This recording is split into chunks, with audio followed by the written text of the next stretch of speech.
Hello साथियों, कैसे हो आप सब। उम्मीद होंगे आप सब बढ़िया होंगे। आज हम बात करेंगे वीरों के वीर और सूरवीर महाराणा सांगा, जिनको संग्राम सिंह के नाम से जाना जाता है। और ये महाराणा रायमल का पुत्र थे। और जन्म इनका 12 अप्रैल 1482 को हुआ था। और इनकी जो माता जी थे वो रतन कौरी थी। और राज्याभिषेक 24 मई 1509 को हुआ था।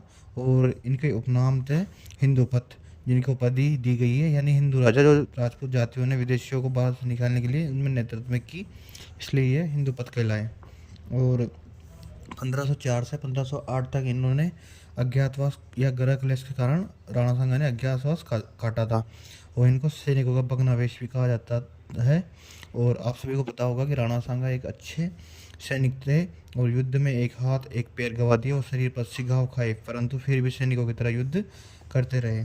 और राणा सांगा के द्वारा लड़े गए युद्ध थे खातौली का युद्ध, जिसमें जो कि 1517 में लड़ा थे। और यह इब्राहिम लोदी के साथ युद्ध था और राणा सांगा की इसमें विजय हुई थी।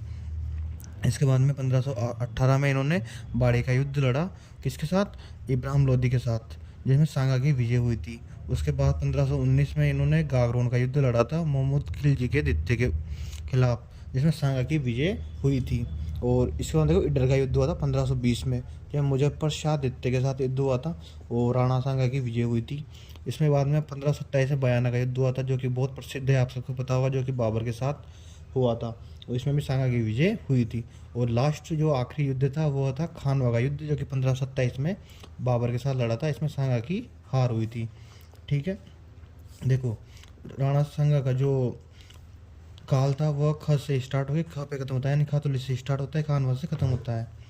और जब आप सबको पता होगा कि राणा सांगा के समय दिल्ली सल्तनत पर सिकंदर लोदी का शासन था, तो उसकी मृत्यु के बाद 1517 में इब्राहिम लोदी दिल्ली का सुल्तान बना।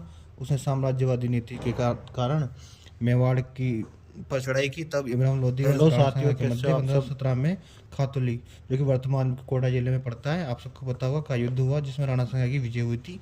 सुल्तान के एक पुत्र को राजा ने बंदी बना लिया था, जिससे बाद में दंड स्वरूप कुछ दंड देकर मुक्त कर दिया गया था। ठीक है, इसके बाद में देखो आप कि राणा सांगा व बाबर के मध्य संबंध कैसे थे।